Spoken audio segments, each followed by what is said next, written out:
ओम शांति। बाबा good morning. आज बाबा के 2 दिसंबर 2022 के महावाक्य हैं। बाबा ने सार में कहा, मीठे बच्चे, इस पढ़ाई में आवाज़ की आवश्यकता नहीं है। यहाँ तो बाप ने एक ही मंत्र दिया है कि बच्चे चुप रहकर मुझे याद करो। बाबा ने प्रश्न पूछा, जिन बच्चों को ईश्वरीय नशा रहता है उनकी निशानी क्या होगी? तो बाबा ने उत्तर में कहा, ईश्वरीय नशे में रहने वाले बच्चों की चलन बड़ी रॉयल होगी। दूसरी बात, मुख से बहुत कम बोलेंगे। तीसरा पॉइंट, उनके मुख से सदैव रत्न ही निकलेंगे। वैसे भी रॉयल मनुष्य बहुत थोड़ा बोलते हैं। तुम तो ईश्वरीय संतान हो, तुम्हें रॉयल्टी में रहना है। ओम शांति। बेहद का बाप बेहद के बच्चों को समझाते हैं। ऐसे तो कोई होता नहीं है जो कहे कि बेहद के बच्चों प्रति समझाते हैं। बच्चे समझते हैं कि हमारा बेहद का बाप वो है जिसको शिव बाबा कहते हैं। यूँ तो बहुत मनुष्य हैं जिनका नाम शिव होता है, परंतु वो कोई बेहद का बाप नहीं होते। नाम तो किसी का भी शिव हो सकता है, हाँ, शिव कुमार और फलाना को शिव राम कैसा कैसा नाम रखते। तो बाबा कहते इसका मतलब वो बेहद का बाप नहीं है। बेहद का बाप एक ही है जो परम धाम से आया हुआ है। उस निराकार को ही पुकारते हैं। उनको भगवान कहा जाता है। ब्रह्मा विष्णु शंकर देवता हैं। भगवान जो परम धाम में रहते हैं वो सब आत्माओं का बाप है। तुम कोई गुरु गोसाई आदि के आगे नहीं आए हो।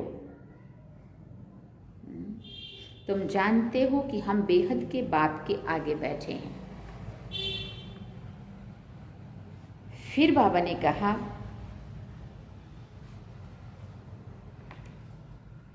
बेहद का बाप मधुवन में आया है। वो लोग कहते हैं श्री कृष्ण मधुवन में आया। हाँ, मधुवन में मुरलिया बाजे रे, ऐसे गाते हैं ना। वो श्री कृष्ण के लिए समझते। बाबा ने कहा, परंतु नहीं, बेहद के बाप की ही मुरली मधुवन में बजती है। बाप समझाते, मैं कल्प कल्प कल्प संगम युग पर आता हूँ, ना कि युगे युगे। ये भूल कर दी है जो कहते हैं युगे युगे आता है। ये जो भी शास्त्र आदि हैं ये सब भक्ति के हैं। ऐसे नहीं कि ये अनादि है। बाबा ने समझाया है ये सागर और पानी की नदियाँ अनादि है ही। बाकी ऐसे नहीं कि भक्ति अनादि है। तुम जानते हो सतयुग त्रेता में भक्ति होती नहीं है। भक्ति अनादि नहीं है। हाँ, नदियाँ तो सतयुग से भी चलती आई, परंतु भक्ति सतयुग त्रेता में नहीं होती थी। भक्ति शुरू होती है द्वापर से। बेहद का बाप जो ज्ञान का सागर है वो इस ब्रह्मा तन द्वारा बैठ ज्ञान सुनाते हैं। सूक्ष्म वतन में तो नहीं सुनाएंगे ना। बाप यहाँ सन्मुख बैठ समझाते हैं, तभी तो गाते हैं, दूर देश के रहने वाले आया देश पर आए। तुम जानते हो हम आत्माएं ब्रदर्स हैं। फिर बाबा ने कहा, दूर देश के रहने वाले हैं।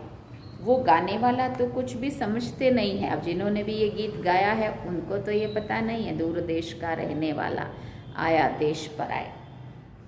तुम मुसाफिर हो, दूर देश से आए हो पार्ट बजाने। अब दूर देश कौन सा? परम धाम। तुम जानते हो ये कर्म क्षेत्र है, यहाँ हार और जीत का खेल है। फिर बाबा ने कहा, ये भी बाप समझाते हैं, सभी मनुष्य चाहते हैं शांति मिले।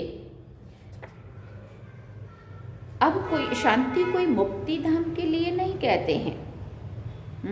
यहाँ शांति, यहाँ रहते शांति मांगते हैं, ऊपर वाली शांति नहीं मांगते। यहाँ रह के आत्माओं को शांति चाहिए, परंतु यहाँ मन की शांति मिल ना सके। सन्यासी लोग शांति के लिए जंगल में चले जाते हैं, उनको ये पता नहीं है कि हम आत्माओं को शांति अपने निराकारी दुनिया में ही मिल सकती है। जो शांति वो इस दुनिया में ढूंढते हैं, बाबा ने कहा, वो तो निराकारी दुनिया में शांति धाम में ही मिल सकती है। वो समझते हैं आत्मा ब्रह्म अथवा परमात्मा में लीन हो जाती है। ये भी नहीं समझते कि आत्मा का स्वधर्म है ही शांति। ये आत्मा बात करती है, आत्मा रहती है शांति धाम में, वहाँ ही सबको शांति मिलेगी। इस समय सबको शांति चाहिए।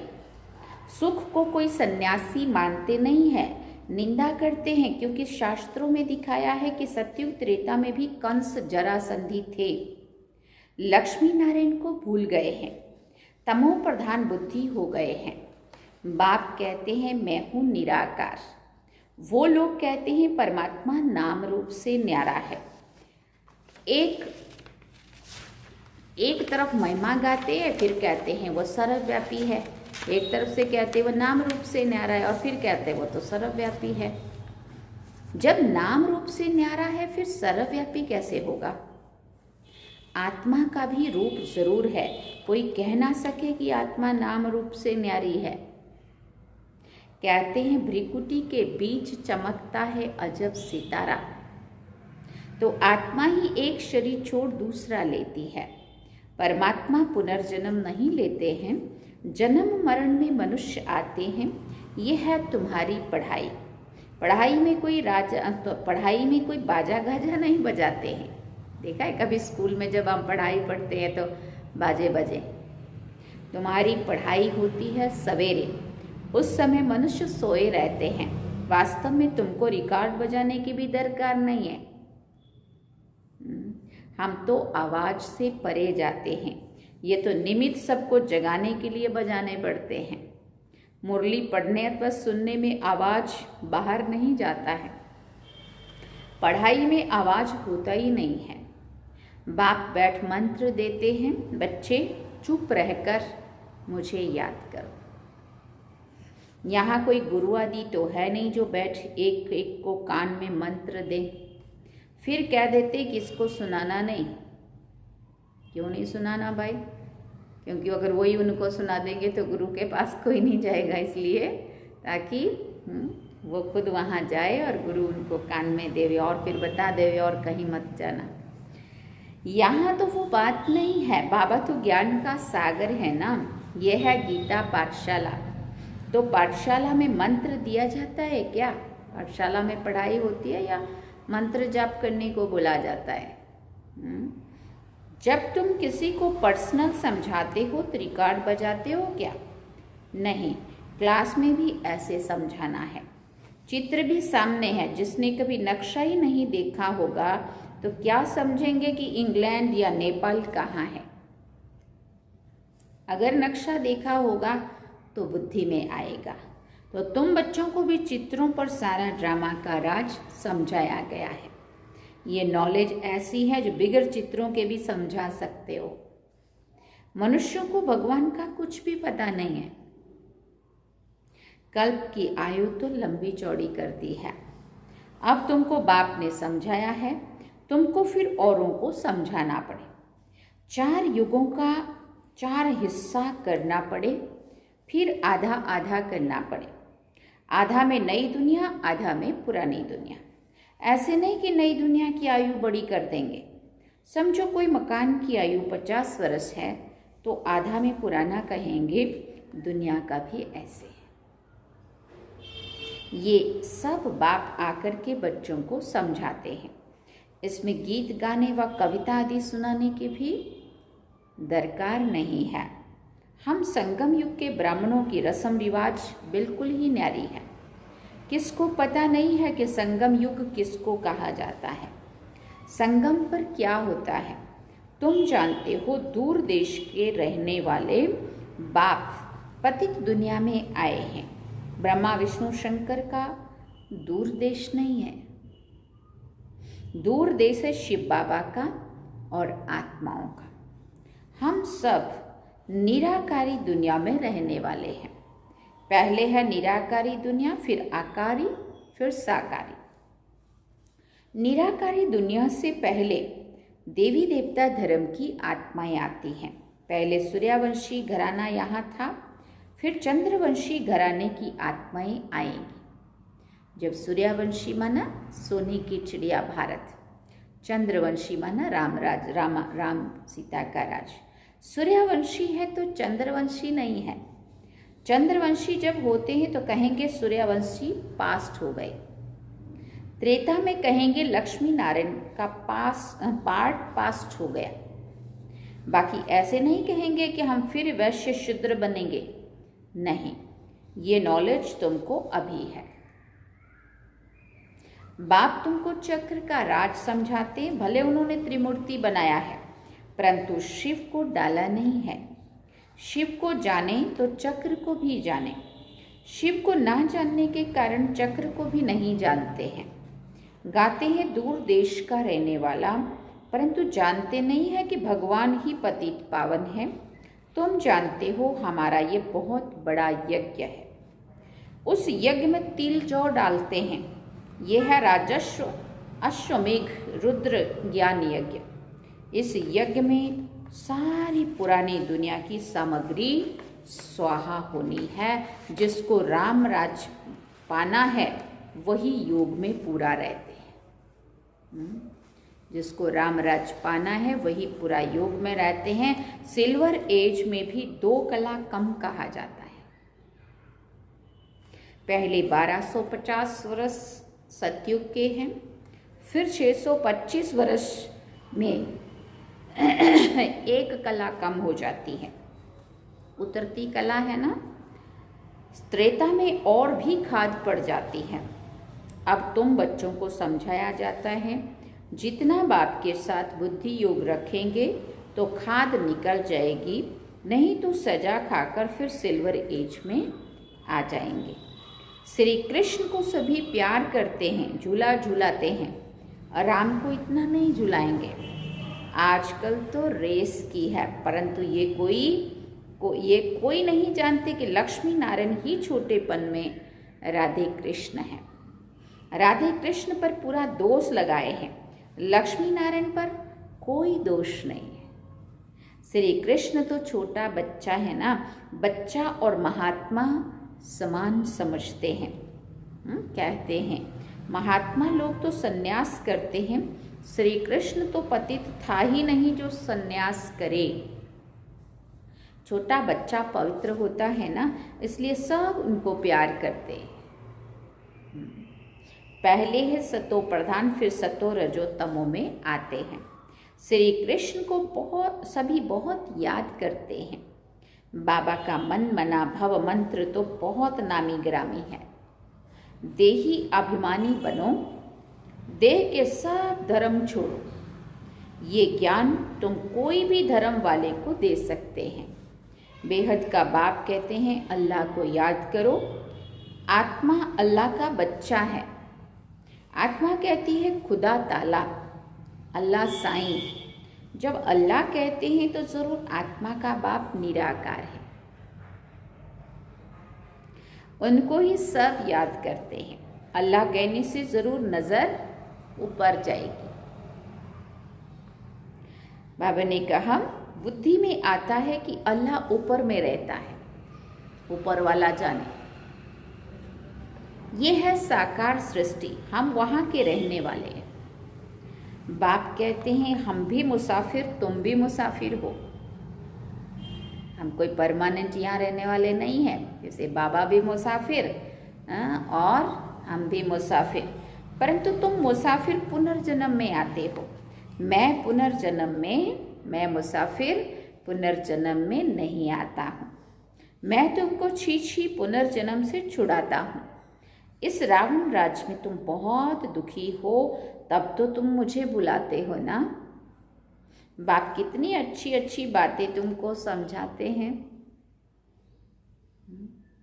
बच्चे, अभी खेल पूरा होता है, यहाँ बहुत दुख है। हर चीज़ कितनी महंगी हो गई है, फिर सस्ती थोड़ी होगी।